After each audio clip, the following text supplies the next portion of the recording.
ఇచ్చినటువంటి పరిస్థితి కనిపిస్తుంది. ఇదే అంశంపై చర్చిద్దాం. చర్చలో మనతో పాటు రాజేష్ ఉన్నారు, అడ్వకేట్, ఇటు శాంతి ప్రసాద్ గారు అధికార ప్రతినిధి జనసేన, మరి కాసేపట్లో మనకి లైవ్లో జాయిన్ కాబోతున్నారు. సాయి వెంకట్ గారు ప్రొడ్యూసర్, మరి కాసేపట్లో లైవ్లో జాయిన్ కాబోతున్నారు. చిట్టిబాబు గారు మరి కాసేపట్లోనే లైవ్లో జాయిన్ కాబోతున్నారు. మొదటిగా రాజ్ గారి దగ్గరికి వెళ్దాం. రాజ్ గారు, మనం హియరింగ్ చూసాము. నాంపల్లి కోర్టులో జరిగినటువంటి హియరింగ్ కావచ్చు, దాని తర్వాత హైకోర్టులో వీరు దాఖలు చేసినటువంటి క్వాష్ పిటిషన్ సంబంధించినటువంటి హియరింగ్ కావచ్చు, హైకోర్టు ఇచ్చినటువంటి తీర్పును ఎలా చూస్తారు?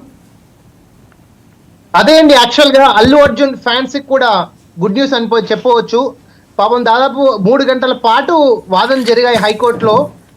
మనం మధ్యాహ్నం డిస్కస్ చేసుకున్న విధంగా, ఎందుకంటే పోలీస్ వాళ్ళు ప్రతి ఒక్క ఇన్సిడెంట్ మీద వాళ్ళ బాధ్యతారహితంగా వహించి అవతల ప్రైవేట్ పార్టీలను చట్టరీత్యా శిక్షారులు చేయడం అనేది 100% అంటే వాళ్ళకు కూడా గుణపాఠం. యాక్చువల్గా మనకు ఆర్గ్యుమెంట్స్ చూసుకుంటే అల్లు అర్జున్ ప్లస్ సంధ్య థియేటర్ మేనేజ్మెంట్ కూడా, అయ్యా అల్లు అర్జున్ అనే పెద్ద హీరో వస్తున్నారు, మీరు భద్రత కల్పించాలి. ఇప్పుడు డెఫినెట్ గా హైకోర్టు ధర్మాసనం కూడా చనిపోయిన వాళ్ళకి సానుభూతి ప్రకటిస్తూ, చనిపోయిన వ్యక్తికి మేబీ సెక్యూరిటీ గార్డ్స్ వాళ్ళు ప్రాబ్లం అయి ఉండొచ్చు, కానీ అల్లు అర్జున్ మాత్రం ఆమెను తోసేయలేదు కదా అనే ఉద్దేశంతో బెయిల్, మధ్యంతర బెయిల్ అనేది ఇవ్వడం జరిగింది. యాక్చువల్గా మనము చెప్తూనే ఉన్నాం, యాక్చువల్గా last year Bigg Boss 7 season లో కూడా పల్లవి ప్రశాంత్ ని ఇదే విధంగా రిమాండ్ తలరించి,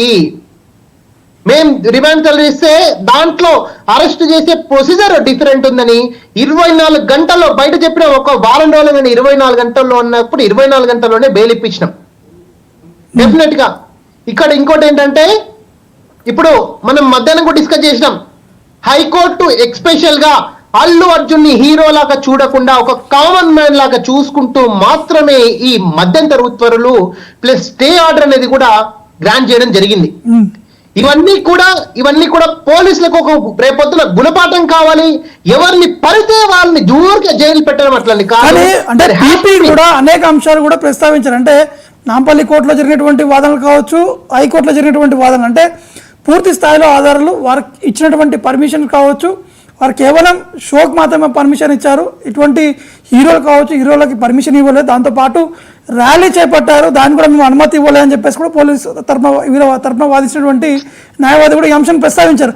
అంటే ఈ ఇష్యూ పైన వాడివేడిగా జరిగింది. దాదాపు 15-20 నిమిషాల పాటు ఈ ఇష్యూ పైన ఎక్కువగా వాదన కూడా జరిగాయి. 15 నిమిషాల పాటు కాదండి, 3 గంటల పాటు ఆర్గ్యుమెంట్ జరిగాయి. అంటే నేను బేసిక్ గా ఈ యొక్క లైన్ కోసం అనేది, ఈ యొక్క లైన్ కోసం అని 20 నిమిషాలు జరిగింది.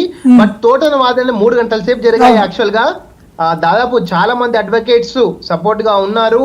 డెఫినెట్ గా సీనియర్ న్యాయవాది నిరంజన్ రెడ్డి గారు కూడా చొరవతో యాక్చువల్ అల్లు అర్జున్ గారు కొంచెం రిలీఫ్ పొందారని మనము నిజంగా కంగ్రాచులేట్ నిరంజన్ రెడ్డి గారు. అంటే అతను చాలా ఎగ్జాంపుల్స్ కూడా చెప్పారు. రీసెంట్ గా బండి సంజయ్ సంబంధించినటువంటి ఎగ్జాంపుల్ జరిగినటువంటి ఆ కేసు తర్వాత అరెస్ట్ కావచ్చు, దాని తర్వాత బెయిల్ సంబంధించిన ఇష్యూ కావచ్చు, సల్మాన్ ఖాన్, అంటే ఇతర కేసులు కూడా వారు ముందు కూడా పెట్టడం జరిగింది. 100% అండి. ఒక ధర్మాసనం తీర్పిస్తుందంటే దాని పైకోర్టు ఉన్నత న్యాయస్థానం ఎలాంటి తీర్పులు ఇచ్చింది దాన్ని బేస్ చేసుకుని ఎవరికైనా రిలీఫ్ ఇస్తారండి. చట్టం ఎవరికి చుట్టం కాదు, చట్టానికి అందరూ సమానులనే తీరికకు ఈ హైకోర్టు తీర్పు అనేది కూడా నిదర్శనం. యాక్చువల్ గా ముఖ్యంగా అంటే 105 సెక్షన్ 118 సెక్షన్ పై ఏం చెప్తారు?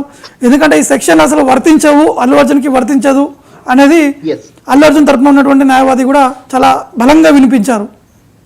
ఎస్ అండి, 105 ఏం చెప్తుందండి? కల్పబుల్ హోమిసైడ్ చెప్తుంది. యాక్చువల్ గా అంటే ఏంటి, ఇక్కడ అల్లు అర్జున్ చావుకు కారణం కాదు. మేబీ థియేటర్ యాజమాన్యం కానీ సెక్యూరిటీ కానీ ఇంకెవరైనా ప్రాబ్లం రాయొచ్చు, కానీ అల్లు అర్జున్ అమ్మా నువ్వు చనిపోనేది నువ్వు అల్లు అర్జున్ తోస్తారా?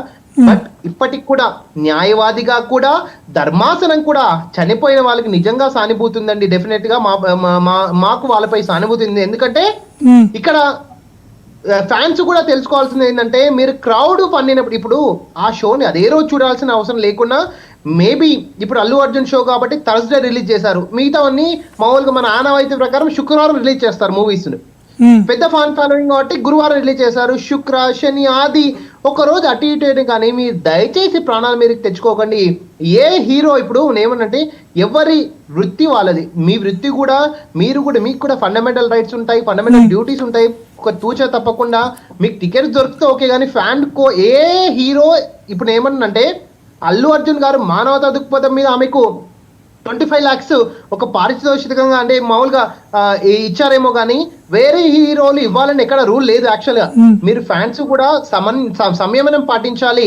అల్లు అర్జున్ గారు నిజంగా యాక్చువల్గా ఆయనకు ఆ చావుకు ఆ మృతికి అయితే ఎలాంటి సంబంధం లేదు. డెఫినెట్ గా అంటే మీరు అన్నట్టు తన భార్య చనిపోయింది, భర్త ఇచ్చినటువంటి పిటిషన్ కూడా మీరు కంప్లైంట్ కాపీ కూడా చదివి ఉండొచ్చు. అందులో క్లారిటీగా ఒకసారి మీ దగ్గరకు వస్తాను. కళ్యాణ్ గారు మనకి ఫోన్ లైన్లో అందుబాటులో ఉన్నారు. కళ్యాణ్ గారు నమస్కారం అండి. కళ్యాణ్ గారు వినిపిస్తుందండి? కళ్యాణ్ గారు సార్, కళ్యాణ్ గారు వినిపిస్తుందా? హలో.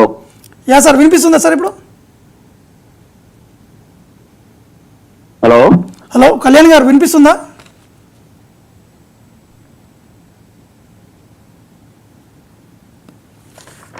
సార్ కళ్యాణ్ గారు, నా ఆడియో వినిపిస్తుందండి మీకు? వినిపిస్తుందండి. యా, ఏం చెప్తారండి అల్లు అర్జున్ సంబంధించినటువంటి కేసు విషయంలో? పొద్దున్న నుంచి కూడా చాలా టెన్షన్. అల్లు అర్జున్ సంబంధించినటువంటి అభిమానులు కూడా ఏం జరగబోతుందని చెప్పేసి కూడా ఎదురు చూశారు. చివరి మూమెంట్కి అల్లు అర్జున్కి బెయిల్ కూడా రావడం జరిగింది. ఏం చెప్తారండి? ఏమండి, ఆల్రెడీ బెయిల్ వచ్చేసింది. కానీ ఒక్కటి మాత్రం ఇట్ ఈస్ వెరీ క్లియర్.